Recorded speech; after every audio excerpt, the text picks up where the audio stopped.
জনপ্রিয়তা, ফলে বর্ষা আর ধান বোনার মৌসুমেও ভিড় বেড়েছে হাঁসের বাজারে। এদিকে চাঁদপুরের বাজারে বেড়েছে নিত্য পণ্যের দাম। এ নিয়ে আরো জানাতে রাজশাহীর কাকনহাট থেকে যুক্ত হচ্ছেন রাকিবুল হাসান ও চাঁদপুরের পুরান বাজার থেকে যুক্ত হচ্ছেন তালহা জুবায়ের। প্রথমে চলে যাব রাজশাহীতে রাকিবের কাছে। রাকিব, হাটে কোন হাঁস কত করে বিক্রি হচ্ছে আর ক্রেতাদের ভিড় কেমন দেখছেন জানাবেন।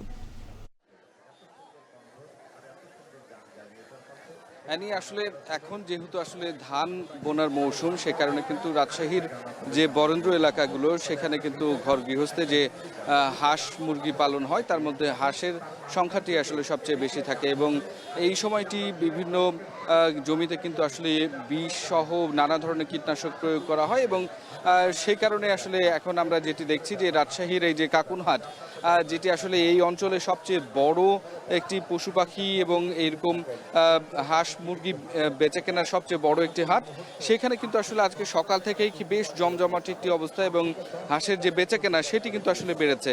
একই সাথে যারা এই যাদের কাছে থাকা আসলে বড় হাঁসগুলো তারা বিক্রি করছেন, একই সাথে যেগুলো হাঁস ছোট হাঁস বা হাঁসের ছানা সেগুলো কিন্তু আসলে কিনছেন। সেক্ষেত্রে আমরা আসলে এখানে কয়েক ধরনের হাঁস দেখতে পাচ্ছি। একটি হচ্ছে একেবারেই বাড়িতে পালন করা, অন্যটি আসলে খামার পদ্ধতিতে যেগুলো পালন করে থাকে এবং এর সাথে সাথে যে সমস্ত চীনা হাঁসগুলো রয়েছে সেগুলো কিন্তু আসলে বিক্রি বেড়েছে।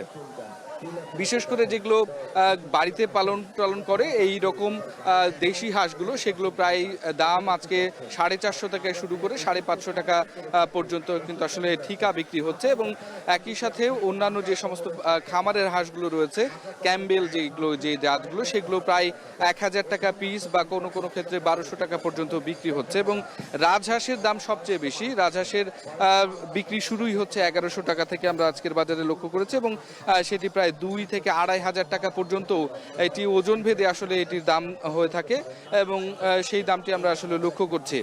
এখানে যারা বিক্রি করছেন বা কিনতে এসেছেন তারা বলছেন নিয়মিতভাবে প্রত্যেক বৃহস্পতিবারই কিন্তু আসলে এই হাট বসে এবং প্রত্যেক বৃহস্পতিবারে এইরকম হাঁসের যে যোগান সেটি থাকে। তারপরেও আসলে এখন যেহেতু অনেক গৃহস্থ আসলে তাদের হাঁস বিক্রি করে দিচ্ছেন, যে কারণে আসলে হাঁসের যে সরবরাহ সেটি বেড়েছে এবং অন্যান্য হাটের তুলনায় আজকে কিন্তু তুলনামূলকভাবে 20 থেকে 30 টাকা হাঁস প্রতি দাম কমেছে বলছেন তারা।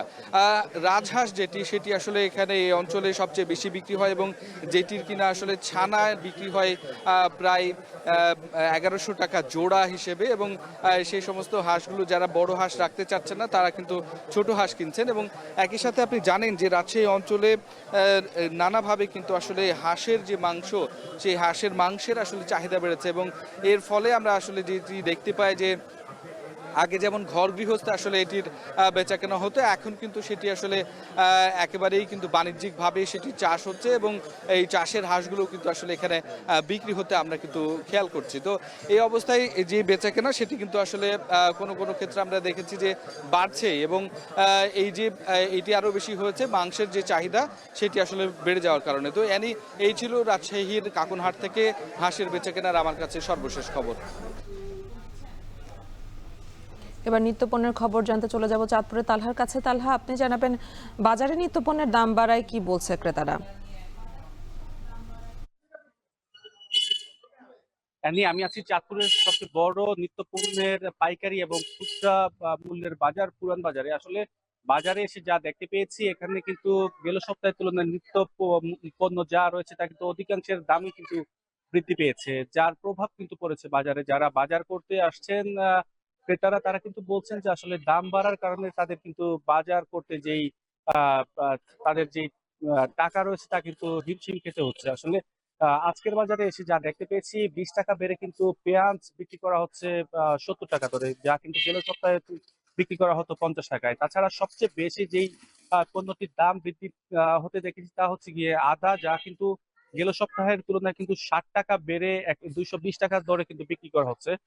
তাছাড়া আসলে ডালের দামও কিন্তু বেড়েছে, গেল সপ্তাহের তুলনায় কিন্তু 30 টাকা বেড়ে মসুরের ডাল বিক্রি করা হচ্ছে, যেটা দেশি তা কিন্তু 150 টাকা দরে। তাছাড়া 5 টাকা বেড়ে মোটা মসুরের ডাল বিক্রি করা হচ্ছে 105 টাকায়। তবে চালের দাম কিন্তু স্থিতিশীল রয়েছে, যেখানে মোটা চাল বিক্রি করা হচ্ছে কেজি প্রতি 58 থেকে 59 টাকায়। তাছাড়া চিকন চালও কিন্তু বিক্রি করা হচ্ছে 75 থেকে 80 টাকার মধ্যে, যা কিন্তু গেল সপ্তাহের তুলনায় কিন্তু স্বাভাবিক রয়েছে। তবে দাম বেড়েছে, কিন্তু আটার দামে কিন্তু 2 টাকা বেড়ে আটা বিক্রি করা হচ্ছে 40 টাকা কেজিতে। এবং এর মধ্যে আসলে রসুনের দাম কিন্তু কিছুটা কমেছে। যে গেল সপ্তাহে কিন্তু যেখানে রসুন বিক্রি করা হতো 130 বা 50 টাকায়, তা কিন্তু আজকের বাজারে কিন্তু বিক্রি করা হচ্ছে 130 টাকা দরে। আসলে নিত্য পণ্যের এই ঊর্ধ্বগতির কারণে যারা বিক্রেতা রয়েছেন তারা বলছেন যে মূলত বাজারে সরবরাহ কিছুটা কমেছে, এবং ক্রেতারা বলছেন যে এই নিত্য পণ্যের দাম বাড়ার কারণে কিন্তু তাদের বাজার করতে এসে কিন্তু কিছুটা হিমশিম খাওয়া লাগছে। তারা বলছেন যদি নিয়মিত বাজার মনিটরিং করা হয় তাহলে কিন্তু নিত্য পণ্যের অস্বাভাবিক দাম যাতে কেউ না বাড়াতে পারে সেই বিষয়টা কিন্তু নিশ্চিত করা যাবে, এবং এতে করে কিন্তু বাজারে স্থিতিশীল থাকলে কিন্তু যারা সাধারণ ক্রেতা রয়েছেন তারা কিন্তু স্বাচ্ছন্দ্যে বাজার করতে পারবেন বলে কিন্তু তারা মনে করছেন। তো সবকিছু মিলিয়ে আসলে এই ছিল এই নিয়ে আমার কাছে সবশেষ। বাজার পরিস্থিতির খবর জানাচ্ছিলেন সহকর্মীরা।